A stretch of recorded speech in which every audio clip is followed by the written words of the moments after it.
If Guyanese did not know Mike Pompeo, they certainly got to know him in the spectacular events that unfolded after the March 2nd elections. The third most powerful man in the U.S. government insisted that for there to be continued fruitful collaboration between the United States and Guyana, a government needed to be formed from a legitimate electoral process. And when a national recount was undertaken, he insisted that the government had to come from the results of that process. Just a month and a half after that process concluded, Mike Pompeo is ready to touch down in Guyana. He's serious about upping that cooperation between Guyana and the United States. Mike Pompeo is the highest-ranking U.S. government official to ever visit Guyana, and so apart from the billboards welcoming him, the streets are getting a much-needed patch-up. And of course, the American flag flutters along the route he's expected to travel once he gets to Georgetown.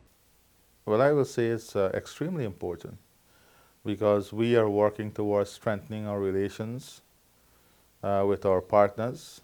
And of course, the U.S. is a very important and key partner of Guyana. Secretary Pompeo himself has been very vocal on our democracy issues.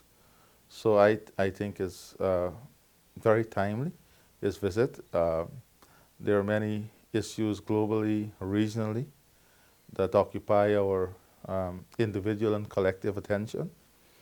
So I think his visit, it is a key time, especially when as a country we are exploring various initiatives in accessing capital, in ensuring that we can have capital that is not only accessible, but that is, for the want of a better word, cheap capital or low interest capital. We also have a transformative agenda that we want all to be involved with. So the U.S. also plays a strong role in the region.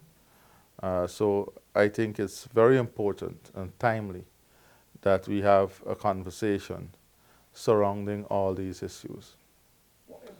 Mike Pompeo was a central figure in the recent protracted electoral process and made no bones about how the U.S. felt revoking the visas of two batches of key government officials of the then APNU plus AFC coalition, as a firm indication that the U.S. government would not tolerate electoral rigging if Guyana expected U.S. dollars to flow here for developmental projects. With the dust settled on the electoral process and a legitimate government in place, U.S. businesses are eager to get into Guyana. Actually, since our elections have been sorted out and a new government has been in place, we have gotten countless, I would say hundreds of emails of expressions of interest in Guyana from American businesses. And I'm speaking about small companies to big Fortune 500 companies who have all expressed a willingness to come to Guyana to invest. They would like to know more about Guyana. And I think it's just a matter of time. They're waiting. All of the questions stems from when is the airport going to open. The Guyana Manufacturing and Services Association is also keen on what the visit of Mike Pompeo holds for Guyana. As president of the Guyana Manufacturing and Services Association, I believe that this visit, this historic visit, is happening at a very strategic time for Guyana. As you know, we are really poised for economic takeoff.